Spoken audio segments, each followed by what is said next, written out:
আসসালামু আলাইকুম। প্রিয় দর্শক, স্কুল কলেজ বিশ্ববিদ্যালয় জীবনে আমি যাদেরকে আমার থেকে অনেক বেশি মেধাবী মনে করতাম, আল্লাহ রহমতে পরবর্তীতে প্রমাণিত হয়েছে যে আমি তাদের চেয়ে অনেক মেধাবী। আমি হাত জোর করে মাপ চাচ্ছি, আমি নিজে দাবি করছি না যে আমি অনেক মেধাবী, কারণ আমার চেয়ে অনেক অনেক বেশি মেধাবী দেশে বিদেশে পৃথিবীতে আছেন। তো এই কথা বলার উদ্দেশ্য হচ্ছে যে আমি যাদেরকে মনে করেছিলাম যে তারা আমার চেয়ে অনেক বেশি মেধাবী জ্ঞানী। যাই হোক, আমি প্রচুর পড়ি সংবাদপত্র, বইপত্র আমি পড়ি, এবং শাহবাগে পাঠক সমাবেশে ফ্রি বই পড়া যায়, এবং আজিজ সুপার মার্কেটের প্রথমা প্রকাশনে সেখান থেকে আমি অনেক বই কিনেছি। তো আমি একটা বই কিনেছি যে মিজানুর রহমান খান, তিনি প্রথম আলোর সহযোগী সম্পাদক ছিলেন, করোনার সময় মারা গেছেন, খুবই ভালো সাংবাদিক। তে মার্কিন দলিলে বাংলাদেশের মুক্তিযুদ্ধ, এখানে একটি চ্যাপ্টার আছে, সে 69 পৃষ্ঠা, বইটির 69 পৃষ্ঠা একটা চ্যাপ্টার আছে, ইয়াহিয়ার যুদ্ধযাত্রায় 1.5 লিটার মদ। অর্থাৎ সেখানে মার্কিন একজন বিখ্যাত সাংবাদিক বব শেপলেন, তিনি লিখেছেন যে 4 তারিখ 1971 সালের 4 ডিসেম্বর ভারতের বিরুদ্ধে যুদ্ধ ঘোষণার আগের রাত, অর্থাৎ 3রা ডিসেম্বরে ইয়াহিয়া খান 1.5 লিটার মদ পান করেছিলেন। তো ইয়াহিয়া খানের ওই প্রসঙ্গটা আনছি এই কারণেই, কারণ সেই ইয়াহিয়া খানের মদ আর নারী সম্পর্কে তো এটা আর আমাদের ইয়াং জেনারেশন জানে না, আমরা জানি, এবং অনেকেই জানেন, যারা ইতিহাস তারা পড়েন তারা জানেন। তো যারা মদ মাতাল হয় তারা কি করে, ইয়াহিয়া খান সেটাই করেছে। বয়সজনিত কারণে ডক্টর মোহাম্মদ ইউনুস স্মৃতিভংশ বা ডিমেনশিয়া, আলজাইমার রোগে আক্রান্ত হতে পারেন। এটা অস্বাভাবিক কিছু না, ওনার ওয়াইফও নাকি ডিমেনশিয়া বা আলজাইমার রোগী। সো ডক্টর ইউনুস যে স্মৃতিভংশ বা ডিমেনশিয়া, আলজাইমারের রোগী, এটা তার এই কয়েকটি শব্দ দ্বারাই নিশ্চিত হওয়া যায়। যেমন তিনি বলেছেন, পৃথিবীতে জালিয়াতিতে চ্যাম্পিয়ন বাংলাদেশ। এটা বয়স্ক প্রজন্ম তরুণদের নেতৃত্ব দিতে পারছে না, এটা সরকারি কর্মকর্তাদের 5 বছরের বেশি চাকরি করা উচিত না, এটা প্রতিটি প্রতিষ্ঠানকে 10 বছর পর পর নতুন করে শুরু করা উচিত। এই যে কথাগুলো দ্বারাই যে প্রমাণিত হয় যে তিনি মানসিক রোগী, অর্থাৎ আলজাইমার, ডিমেনশিয়া এটা মানসিক রোগ। আল্লাহ মাফ করুক, আমি এটা খুব সিরিয়াস, এমন যে এটা সামান্য একটা ব্রেনের শিরা উপশিরা অকার্যকর হলে এটা হতে পারে। তো আর কিছু লাগে না, আমি দোয়া করি এবং কামনা করি যে কেন পৃথিবীতে কারো এরকম রোগ না হয়। তো এই কথাটা বলছি এই কারণেই যে যদি তিনি মানসিক রোগী না হন তাহলে তিনি প্রচুর মদ পান করেন, কারণ তার এই 18 মাসে কার্যকলাপ এমন কোনো লোক তো পাইনি এখনো, শুধু তার দলের কিছু বা উপদেষ্টারা কিছু বা তার গ্রামীণ পরিবার নামে একটা এতে সেটা ওনার প্রশংসা করে। কারণ না হলে উনি যে কাজগুলো করছেন বা করতেছেন এগুলো তো করার কথা না। আইদার উনি মানসিক রোগী অর তিনি প্রচুর মদ পান করেন ইয়াহিয়া খানের মতো। তা না হলে এগুলো করবেন কেন, তা না হলে এরকম হবে কেন? ডক্টর ইউনুসের ডিমেনশিয়া বা আলজাইমার রোগের কথা বলা হচ্ছে এই কারণে, কারণ তিনি এত তাড়াতাড়ি কীভাবে ভুলে গেলেন যে তিনি 80, 90, 100 বছর উনি যতদিন বাঁচেন ততদিন গ্রামীণ ব্যাংকের বা গ্রামীণ পরিবারের তিনি এমডি থাকবেন, চেয়ারম্যান থাকবেন। এবং এটাই ছিল, এটা তো একটা বিশাল বিষয় যে ওনার এই বিতর্কের কারণেই শেখ হাসিনার সাথে ওনার বিরোধ, এবং আজ বাংলাদেশ কোথায় গেছে। তিনি শেখ হাসিনাকে বা শেখ হাসিনার বিরুদ্ধে এ করতে গিয়ে বঙ্গবন্ধু, বাংলাদেশ, আওয়ামী লীগ গিয়ে তছনছ করে দিচ্ছেন। তো এটা একমাত্র হচ্ছে উনি মানসিক রোগী অথবা তিনি প্রচুর মদ পান করেন। আচ্ছা গেল, এখন আসি তারেক রহমানের কথা। যে তারেক রহমান যে নির্বাচনী ইশতেহার যে ঘোষণা করেছেন, সেখানে তিনি কি বলেছেন? তিনি 3টে বিষয়ের উপরে গুরুত্ব তিনি বলেছেন প্রধানত তিনটি বিষয়ের ওপর আমার সবচেয়ে বেশি গুরুত্ব দিচ্ছি। কি? দুর্নীতি দমন আইনের শাসন প্রতিষ্ঠা ও জবাবদিহি নিশ্চিত না করা গেলে কোনো কিছুই বাস্তবায়ন করা সম্ভব না। প্রিয় দর্শক, আমি এগুলোর স্ক্রিনশট দিয়ে দিচ্ছি, আপনারা জানেন এগুলো। অথচ তিনি সংক্ষিপ্ত যে 9টি বিষয়ের উন্নয়নের উপর তিনি গুরুত্ব দিয়েছেন, সেই 9টি বিষয়ে দুর্নীতির দমন সংক্রান্ত কোনো দফাই নেই।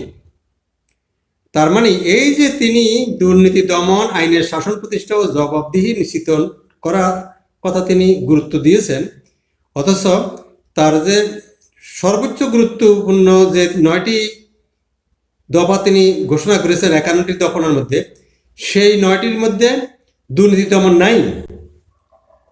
তার মানে এই যে তিনি কি প্রচুর পরিমাণ মদ খেয়ে কি এসব কথা বলেন, উনি দুর্নীতির টুর হিসেবে ধরবেন?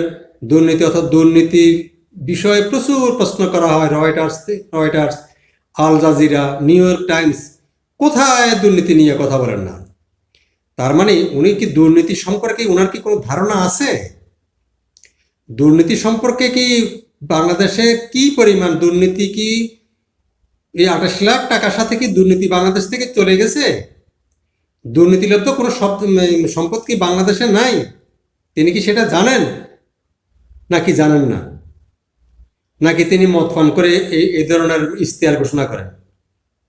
অর্থাৎ যে 9টি বিষয়ের উপর তিনি গুরুত্ব আরোপ করেছেন, সেই 9টি বিষয়ে কিন্তু দুর্নীতি দমন সংক্রান্ত কিছু নাই। তাহলে অথচ বাংলাদেশের সমস্যা কি তিনি জানেন? বাংলাদেশের সবচেয়ে বড় সমস্যা হচ্ছে যে দুর্নীতি। তাহলে তিনি 9টির মধ্যে কেন দুর্নীতি দমনের কথা রাখলেন না? কারণ যদি দুর্নীতি দমন করতেই হয়, দুর্নীতির মূল যদি উৎপাটন করতেই হয়, তাহলে উনি নিজেই উৎপাটিত হয়ে যাবেন। কারণ ওনার যে সম্পদ আছে সব দুর্নীতিলব্ধ, দুর্নীতির। আমি দায়িত্ব নিয়ে বলছি ওনার যে সম্পদ আছে এগুলো সব দুর্নীতিলব্ধ সম্পদ। তাহলে উনি 9টি বিষয়ের উপর রাখবেন কেন? তাহলে তিনি এই ধরনের ঘোষণা দিবেন বা কেন? কারণ ওই যে কথা একটাই, তাহলে আইদার তিনি মানসিক রোগী অথবা তিনি প্রচুর মদ পান করেন। নাহলে তো এরকম হওয়ার কথা না। মাতালরা তো কোনো লজ্জা শরম থাকে না, তারা কি বলে কি না বলে। যে দুর্নীতিটাকে তিনি 1 নম্বরে রেখেছেন, অথচ 9টি অগ্রাধিকারের মধ্যে কিন্তু সে দুর্নীতির ধারে কাছেও নাই। আপনারা পড়ে দেখেন আছে কিনা। এগুলো তো সব তথ্য আমার সংগ্রহ করা। পত্রিকায় যে 5টা 7টা 8টা 4টা পত্রিকা আমি সংগ্রহ করি, এই কারণে। এখন আসা যাক বাংলাদেশ জামাতে ইসলামীর পলিসি সামিট 2026-এর ঘোষিত 31টি পয়েন্ট সমূহ কি আছে। সেখানে খুব জাঁকজমক করে অনেক বিদেশি রাষ্ট্রদূত ছিল। সেখানে 31টি পয়েন্টের মধ্যে 1 নম্বরে ছিল দুর্নীতির বিরুদ্ধে 0 টলারেন্স নীতি গ্রহণ করা হবে। প্রিয় পাঠক, প্রিয় দর্শক, আপনারা অনুগ্রহপূর্বক লক্ষ্য করুন কি আছে। আমি স্ক্রিনশট দিয়ে দিছি। হ্যাঁ, এরপরে যখন তারা জামাতের যখন নির্বাচনী ইশতেহার ঘোষণা করা হয়, সেখানে কিন্তু এটা 1 নম্বরে তো নাই, বলতে গেলে হিসাব করলে নাই। তাহলে যেইখানে অর্থাৎ তারেক রহমান ওইটাকে 1 নম্বরে রেখেছে, জামাতও এটাকে 1 নম্বরে রেখেছে, কিন্তু গুরুত্বপূর্ণ যখন বিএনপি যখন 9টার মধ্যে কোথাও নাই দুর্নীতি দমন, আর জামাতের 31টার মধ্যে কোথাও নাই, এবং যে গুরুত্বপূর্ণ 26টা রাখছে এই ইশতেহারে, সেখানেও নাই। যেটুকু আছে এটা কৌশলে বলা হয়েছে। কি বলা হয়েছে আপনাদেরকে দেখাই, আপনারা দেখুন।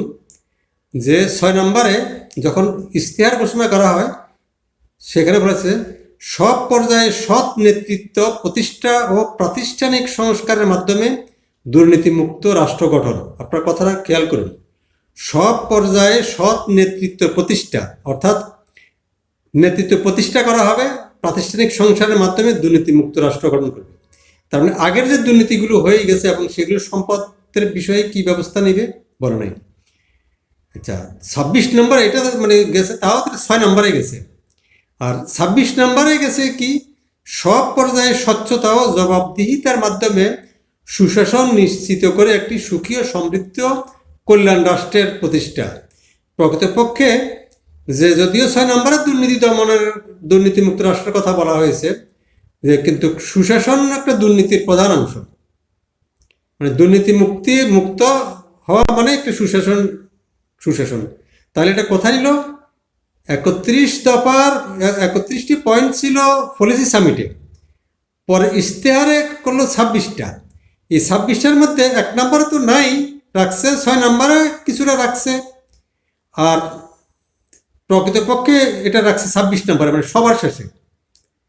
তাহলে এরা নিজেদেরকে কি মনে করে, এদেরকে যদি মাতাল বা মদখোর হয়ে যে ইয়া খানের মতো তারা 1.5-2 লিটার মদে যদি না খেয়ে থাকে, তারা যদি বাটফারে না হয়ে থাকে, তাহলে বাংলাদেশের মানুষকে তারা কি মনে করে? ওই যে এই মাসুদ কামালের এতে আছে যে মানে সেখানে মাহবুব কামাল বলেছেন যে ডক্টর ইউনূস কি দেশের মানুষ কি স্টুপিড মনে করেন? তাহলে তারেক আর শফিক কি দেশের মানুষ কি স্টুপিড মনে করেন, নাকি তারা নিজেরা মাতাল 1.5-2 লিটার মদ খান? কোনটা করেন? দুর্নীতি 1 নম্বর থেকে কিভাবে 9 নম্বরেও নাই, আবার জামায়াতের যেটুকু আছে 6 নম্বরের 26 নম্বরে, অথচ পলিসি সামিটে ছিল কি 1 নম্বরে। আর এনসিপির কথা বাদ দিলাম, তারা যদি 30টা আসনের মধ্যে 30টাও পায়, তাহলে এটা দিয়ে কিছু করতে পারবে না। সো এদের বিষয়ে আলাপ করার কোনো প্রয়োজন নেই, এবং সেখানেও নেই। সেখানেও দুর্নীতি দমন নাই, এবং দুর্নীতি লব্ধ সম্পদ উদ্ধারের কোনো কথা বলা নেই। আর টিআইবি বা সিপিডি এগুলো যে বাটফার, কারণ এরা বিদেশে পাচার করছে 28 লাখ, বলছে বাংলাদেশে কি কোনো সম্পদে নাই দুর্নীতির? বলছে কিছু? বলে নেই। এইগুলো যে সিটিং বাটফার, এইসব সিটিং বাটফারের কথা বলে লাভ নেই। তো এই ঘুরে ফিরে একই কথা যে ইউনূস, তারপরে তারেক, শফিক, এরা কয় লিটার মদ পান করে? আর যদি মদ পান তারা নাই করে, তাহলে বলতে হবে তারা বাটফার। দেশের মানুষকে বোকা পাবে। 1 নম্বরের দুর্নীতি 9 নম্বরেও নাই, আর কারো 6 নম্বরে যেটুকু আছে এটুকু বলা যায় না দুর্নীতি দমন। আর 26 নম্বরে যেটা আছে, তাহলে 1 নম্বর থেকে 26 নম্বরে গেল কেন?